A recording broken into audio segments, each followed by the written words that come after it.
한 사람이 지도자, 리더로 세워지기까지의 참 과정이 많죠. 파란만장한 그러한 생애와 삶을 통해서 한 사람, 평범한 사람이 많은 사람들에게 엄청난 영향력을 미치는 지도자로 탈바꿈되는 것을 우리는 많은 역사들을 통해서도 그렇고 종종 보게 됩니다. 하나님께서는요, 사람들을 늘 끊임없이 이렇게 세우시거든요. 여러분, 예전에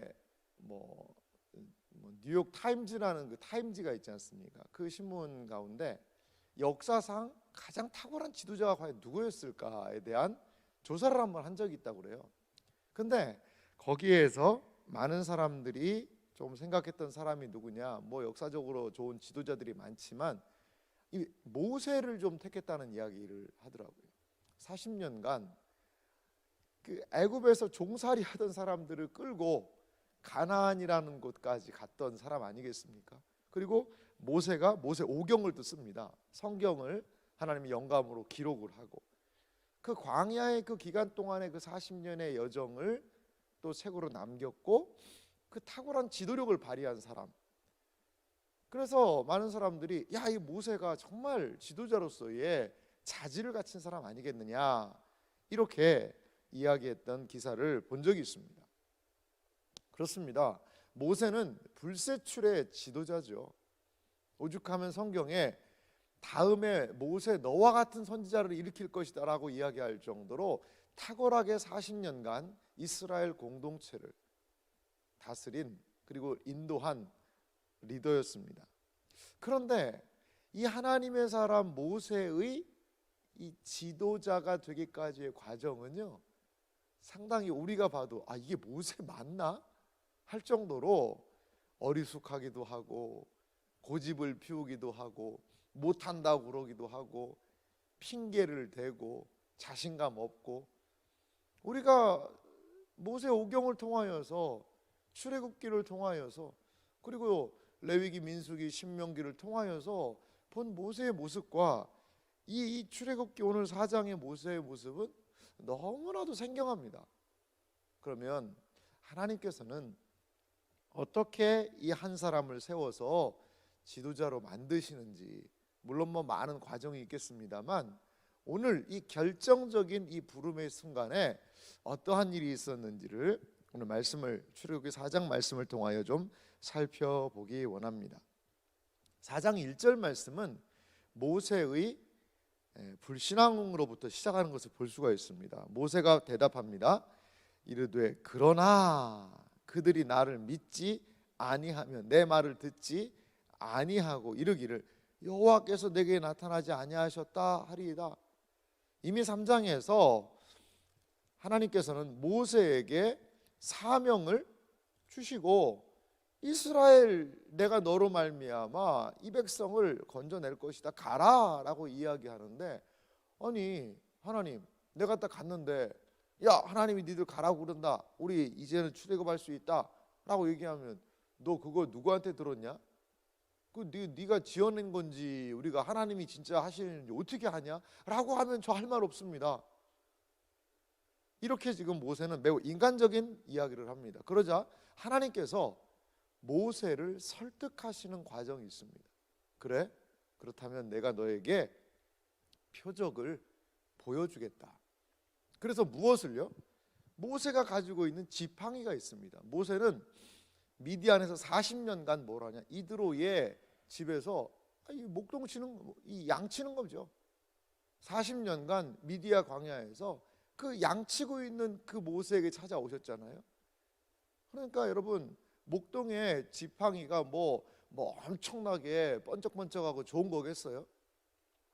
그냥 적절한 크기의 막대기 하나 가지고 다니는 거죠. 그러면서 뭘 힘들면 짚기도 하고 그리고 양들을 이렇게 몰기도 하고 그러는 막대기입니다.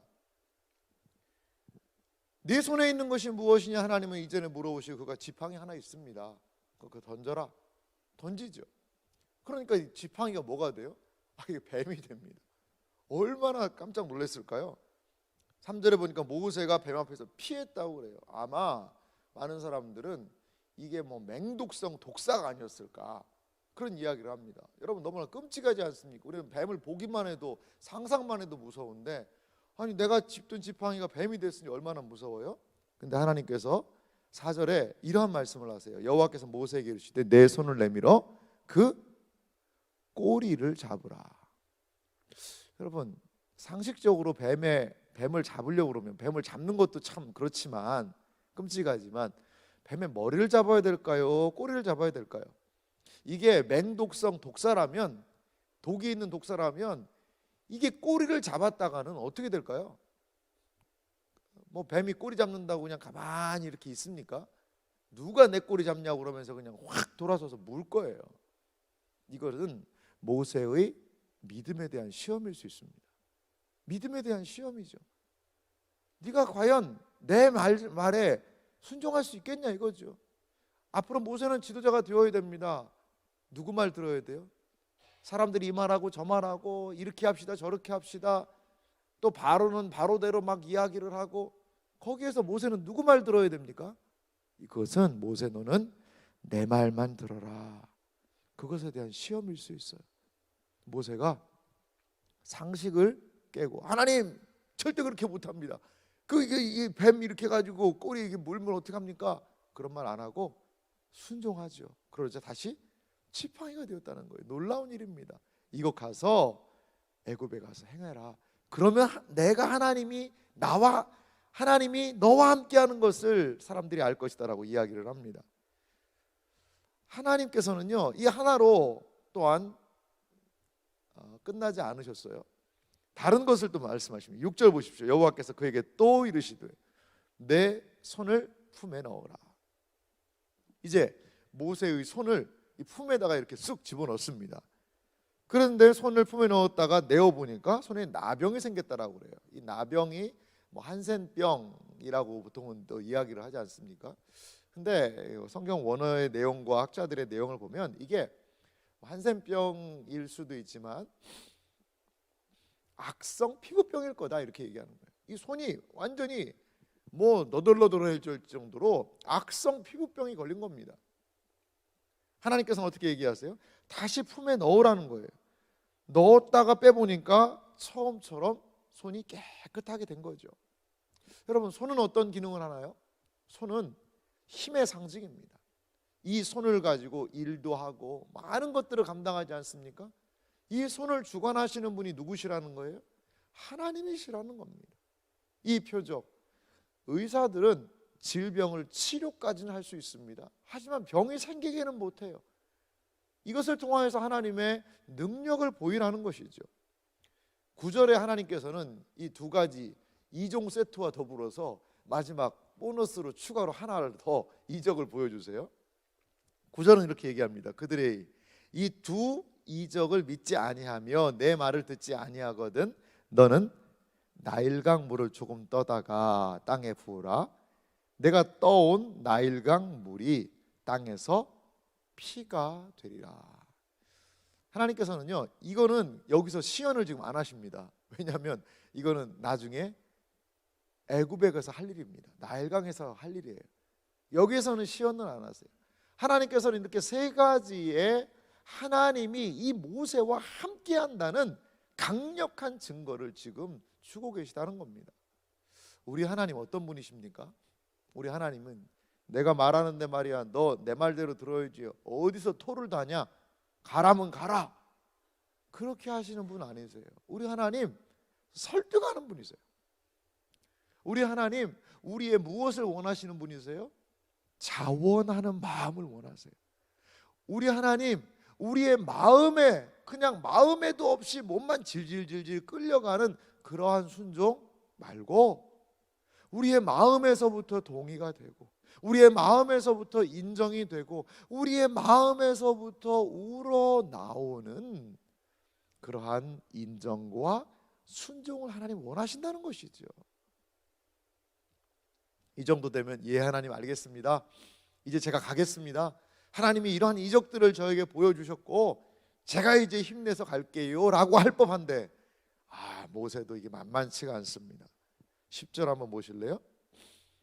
모세가 여호와께 아뢰되 오 주여 나는 본래 말을 잘하지 못하는 자니이다. 주께서 주의 종에게 명령하신 후에도 역시 그러하니 나는 입이 뻣뻣하고 혀가 둔한 자니이다. 이제 모세가 오 주여 그냥 주님 한 말씀 드릴 게 있는데요, 이게 아니라 강력하게 부인합니다. 그렇게 이적을 보여줘도 자기는 못하겠다는 거죠. 오 주여 잘해야 됩니다. 그런데 뭐라고 하냐면 나는 말을 잘 못한다는 겁니다. 그리고 입이 뻣뻣하고 혀가 둔한 자니이다, 이렇게 이야기를 합니다. 뭐 여러 가지를 추정할 수는 있습니다. 왜냐하면 모세가 애굽을 떠난 지가 몇 년 됐어요? 40년이 됐습니다. 미디안에서 어떠한 언어를 썼는지 정확하게는 모르지만 아마 한 40년간, 많이 생각을 해보십시오. 한국말 하다가 한 40년간 미국에서 미국 사람들하고만 살았다라고 하면 이 막 한국말이 단어도 생각이 잘 안 날 테고, 그리고 히브리 사람들한테는 히브리 말 해야 되고 애굽 사람한테는 애굽 말을 해야 되고, 근데 생각해 보니까 이게 바로하고 협상을 하려면 말을 잘해야 될 것 같은데, 아니 갑자기 이게 히브리 말도 생각 잘 안 나고 애굽 말도 생각이 안 나고, 아마 그런 부분이 아닐까? 뭐 조심스럽게 여러 가지 생각해 볼 수 있습니다. 그런데 모세 오경을 보면요, 모세요 말 잘합니다. 말 엄청 잘합니다. 스데반은 설교할 때 뭐라고 얘기하냐면 말과 일에 능했다라고 모세를 평가합니다. 모세 말 잘하는 사람이죠. 그런데 지금 이 상태에서는 그 자신의 오랫동안 애굽에서 또 히브리 민족에서의 단절이 그로 하여금 이런 두려움을 갖게 했던 것 같습니다. 하나님께서는 야 누가 입을 쥐었냐, 내가 입을 쥐었다, 그러니까 좀 가라라고 이야기를 하십니다. 그래서 그것도, 그런데 모세는 12절에 하나님이 이렇게 친절하게 얘기하시죠. 이제 가라, 내가 내 입과 함께 있어 할 말을 가르치리라 라고 하죠. 13절 보십시오. 모세가 이르되 오 주여 보낼 만한 자를 보내셔서. 이 모세의 이게 겸손도 아닌 것 같고요, 그러니까 자신감이 많이 결여된 것 같아요. 자신감의 결여. 40년 전 모세는 어떤 사람이었죠? 자신감이 충천한 사람이었죠. 이제 내가 40년 동안 애굽의 문화의 문물 모든 것들을 뭐 사람을 쳐서 죽일 정도로 아마 무예도 뛰어났던 것 같고요, 이제 뭔가 내가 이제 할 수 있겠다라고 생각할 때 하나님 모세 안 쓰세요. 오히려 도망자의 신세가 되게 하세요. 근데 이제 나이 80이 돼가지고, 나이 80이 된 그 사람을 이제 부르시는 거죠. 못하겠다는 거죠. 어떻게 보면 마음에서 자존심이 상할 수 있습니다. 하나님, 아니 40년 전에 그 팔팔할 때 머리 팽팽 잘 돌아갈 때는 그때 제가 좀 뭐 하나 좀 한 가닥 하나님을 위해서 해보고 싶었는데, 그때는 침묵하시고 도망자 신세로 만드시더니 이제 와가지고 저를 쓰시겠다고? 저 못합니다. 아마 모세의 마음속에 이게 불신앙적인 버팀이 있는지도 모르겠어요. 하나님이 이적 보여주시고 내가 내 말이 네 입속에 가르치리라라고 이야기하시는데도 불구하고 오 주여 보낼 만한 자를 보내소서. 그러면 우리 같으면 야 됐다, 알았다, 너 알아서 너는 뭐 양이나 치다가 죽든가 뭐 하다가 와라, 내가 다른 사람 쓰마라고 할 것 같은데, 우리 하나님 끝까지 포기하지 않으십니다. 모세가 한 시대의 탁월한 지도자로 쓰임받을 수 있었던 것은요, 모세 자체 안에 어떠한 힘과 능력이 있었다라기보다, 물론 뭐 그에게도 그렇게 갖춰진 부분이 있었습니다만 하나님의 열심 때문에 그런 것 같아요. 하나님의 열심입니다. 사도 바울이 뭐라고 얘기하시죠? 나의 나된 것은 하나님의 은혜입니다. 나의 공로로 된 것이 하나도 없습니다. 그래요. 사도 바울의 인생을 물끄러미 보시면서 그 열심을 가지고 교회를 핍박하고 박해하던 그 바울의 모습 다 보고 계셨잖아요. 스데반을 죽일 때에도 맨 앞에서 그 옷을 지키며 증인 노릇했던 그 바울, 그 열심을 보고 다메섹 도상으로 이제 내가 가서 예수 믿는 사람들 다 잡아 죽이겠다라고 이야기하는 그 혈기충천한 그 바울을 찾아오셔서 꼬꾸라뜨리시고 하나님의 사람으로 만드시지 않습니까? 우리 하나님 참 멋있는 분이세요. 40년간 그 광야 생활하면서 그는 얼마나 많이 후회하고 원망하고 내 꼴이 이게 뭔가, 내가 이집트 왕자 아닌가, 별별 생각 다 했을 거예요. 지금 이 광야에서 내가 지금 뭐 하는 건가. 그렇게 40년을 지내면서 모세는 완전 자존감이 바닥을 친 거죠. 그런데 거기에서부터 하나님은 끌어올리시는 거예요. 내 혈기로 내 자아가 충만할 때 결코 하나님 쓰지 않으세요. 베드로 보세요. 베드로처럼 열심히 있는 사람이 어디 있습니까? 그런데 그때 하나님, 예수님 베드로 안 쓰시잖아요.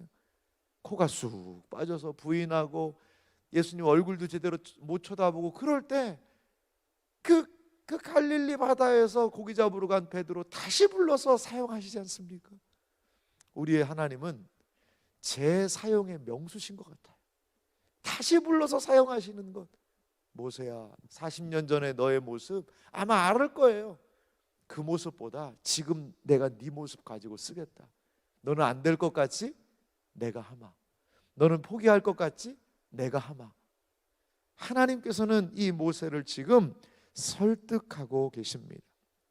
그러면서 14절에 말씀하시죠. 여호와께서 모세를 향하여 노하여 이르시되 레위 사람 내 형 아론이 있지 아니하냐. 그가 말 잘하는 것을 내가 아노라. 그가 너를 만나러 나오나니 그가 너를 볼 때에 그의 마음에 기쁨이 있을 것이라. 우리 하나님 이제 그냥 가서 말해라가 아니라 그의 형 아론은 지금 애굽에 있지 않습니까? 애굽에서 그 모든 애굽에 돌아가는 상황을 자세히 파악한 아론을 붙여주셔서 그 사역을 감당하게 하고 계신다라는 것입니다. 그렇습니다. 우리 하나님 모세에게 무엇을 주셨어요? 지팡이를 주셨어요. 또한 표적을 주셨어요. 대변자 아론을 보내주셨어요. 그리고 무엇보다도 내가 너와 함께하마. 그것을 통하여 한 사람을 설득하고 타이르고 때로는 꾸짖으시며 세우시는 오늘 출애굽기 4장은 여호와의 열심을 볼 수가 있습니다. 사랑하는 성도 여러분, 이게 바로 우리가 하나님 앞에 서는 과정인 것 같아요. 우리가 우리의 능력과 내 힘과 결심, 약하여 늘 넘어지지요. 우리가 누구를 의지하고 신뢰하며 나아가야 할까요? 우리를 부르신 분, 우리에게 진정한 힘이 되어주시는 그분, 그 하나님을 의지하고 신뢰하며 나아가는 우리의 삶이 되기를 간절히 소망합니다. 때로 우리는 연약해서 하나님 앞에서 주저할 때가 있죠. 하나님, 저 잘 그거 못하겠어요. 하지만 하나님께서 은혜를 주시고 힘을 주시면 감당하게 될 줄 믿습니다. 이러한 놀라운 은혜의 역사가 우리의 생애와 삶 가운데에 사람을 다시 세우셔서 쓰는 놀라운 하나님의 은혜의 역사를 경험하는 생애와 삶이 되시기를 주님의 이름으로 축원합니다.